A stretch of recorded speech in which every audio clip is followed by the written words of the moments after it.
आपके पास 12वीं में भूगोल होगी, जिसे कि हम इंग्लिश में यहाँ पे जियोग्राफी कहते हैं। तो उसके लिए आप टीएमए चाहते होंगे, तो टीएमए के आपको बहुत इंपॉर्टेंट यहाँ पे टीएमए दे दी गई है। इनको आपने इन क्वेश्चंस को उतार लेना है, जिस तरह से क्वेश्चन यहाँ पे लिखे गए उस तरह से उतार लेना है और उसके आंसर लिख लेने। अगर आप टीएमए में 18 से 20 नंबर चाहते हैं तो इन क्वेश्चन को उसी तरीके से लिखिए और उसी तरीके से जैसे इसमें लिखा गया है।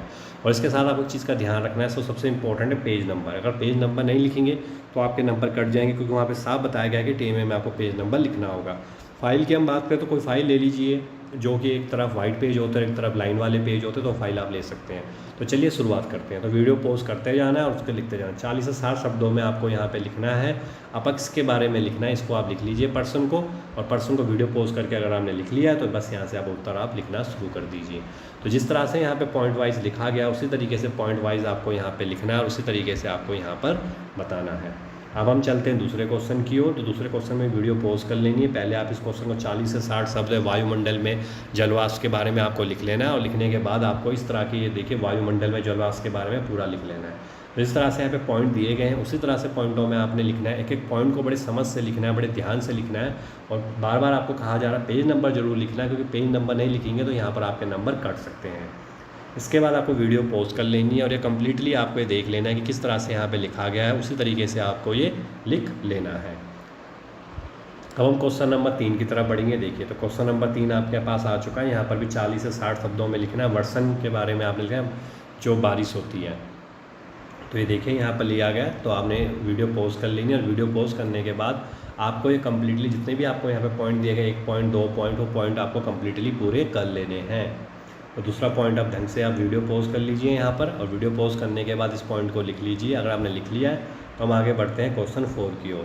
तो क्वेश्चन चौथा है, 100 से 150 वर्ड यहाँ पे दिए गए हैं, और यहाँ पे पिछले 2 वर्षों में भारत की घटित किन्हीं 2 घटनाओं के बारे में आपने यहाँ पर बताना। तो देखिए यहाँ पर आपको घटनाएँ दी गई है, तो इस तरीके से आपने घटना लिख लेनी है, और वीडियो पॉज करके आपको घटना जिस अनुसार लिखी गई, जिस पॉइंट में लिखी गई उसके हिसाब से आपको यहाँ पर लिख लेना है। अभी दूसरी घटना यहाँ पर दी गई, दूसरी घटना को बड़े ध्यान से देखना है। यहाँ पे इनके घटित होने के कारण, हवाओं के लगातार बदलता हुआ असम में बाढ़, तो ये सारी घटनाएं आपकी इंपॉर्टेंट है, सारी घटनाएं आपको लिख लेनी है। इसके बाद बढ़ते हैं अगले क्वेश्चन की ओर। देखिए घटना का ये आखिरी पार्ट होगा, शायद आप नहीं लिखा होगा, तो ये भी आपको वीडियो पॉज करके लिख लेना है।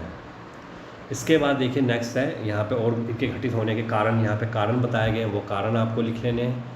और कारण अगर आपने लिख लिए हैं तो इसके बाद इनके 2 उपाय, अब आपने इसमें उपाय भी बता दिए कि इनको किस तरह से यहाँ पर रोका जा सकता है। क्वेश्चन 5वें की ओर बढ़ते हैं। क्वेश्चन 5वें में आपको 100 से 150 वर्ड लिखने हैं। यहाँ पर पहचान कीजिए, यहाँ पे पहचान बतानी है, और पहचान के बारे में यहाँ पे आंसर लिखा गया। देखिए, तो यहाँ पे आंसर लिखा गया, साथ में बताया गया ईंटें आपको ज़रूरत पड़ती है, तो ये वीडियो पॉज करके लिख लेना है। इसके बाद यहाँ पर सीमेंट के बारे में लिखा गया है, तो वीडियो पॉज करिए, सीमेंट के बारे में लिख लीजिए। देखिए यहाँ पर ये सीमेंट के बारे में आप लिख सकते हैं वीडियो को पॉज करने के बाद। अगर आपने सीमेंट के बारे में लिख लिया तो रेत के बारे में लिख लिया, रेत टाइलें पूरा मकान बनाने के बारे में लिखा हुआ है, तो ये आपने लिख लेना है। बस वीडियो को आप पॉज करते रहिए और इनको अच्छे तरीके से आप लिख लीजिए, और बार बार इनको रिपीट करके देखिए। इसके बाद देखिए यहाँ पे क्वेश्चन लेंटर के बारे में लिखा हुआ है, तो लेंटर के बारे में आप देख सकते हैं, उसके बारे में आप लिख लीजिए। इसके बाद यहाँ पे बजरी सीमेंट के बारे में लिखा गया, वीडियो को पॉज करिए और इसके बारे में आप कंप्लीट जानकारी लेकर इसे लिख सकते हैं। तो इसको बड़े अच्छे तरीके से आपने लिखना है। क्वेश्चन 6 की ओर बढ़ते हैं। देखिए क्वेश्चन 6 की ओर आगे, इसको पूरी तरीके से लिखना है, और ये जो पूरा यहाँ पर पार्ट दिया गया है इसको पूरा लिखना है। ये पूरा क्वेश्चन आपको दिया गया है, यहाँ पर आपको वीडियो पॉज कर लेनी है और इसको अच्छे तरीके से लिख लेना है। और इसके बाद जो इसका उत्तर है, उत्तर इसको लिख लेना कि क्या क्या चीज़ें आती हैं, कौन कौन से संसाधन होते हैं, तो सारे संसाधन आपको लिख लेने हैं।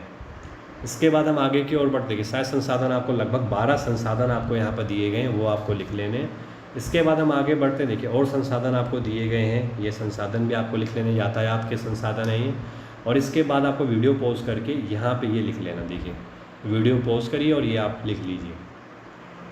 इसके बाद हम आगे बढ़ते हैं। ये देखिए यहाँ पर भी आपको वीडियो पॉज करनी पड़ेगी, और वीडियो पॉज करने के बाद इसको जूम करके कैसे भी करके आप इसको लिख लीजिए। और इसके बाद हम बढ़ते हैं आगे की ओर। ये देखिए, तो यहाँ पर भी हम वीडियो को थोड़ा पॉज कर दीजिए, और इस पूरे जो पैराग्राफ यहाँ पे आपको दिया गया है, इस पूरे पैराग्राफ को आपको लिख लेना है। इसके बाद देखिए पैराग्राफ आपको दिया गया, तो पैराग्राफ भी आपको अच्छे तरीके से लिख लेना, और इस तरीके से आपकी भूगोल और समाजशास्त्र की जो टीएमए कंप्लीट हो जाएगी। आपके 15 प्लस नंबर आ जाएंगे, और अगर आप अच्छे तरीके से लिखेंगे तो 19-20 भी नंबर आपके आ सकते हैं।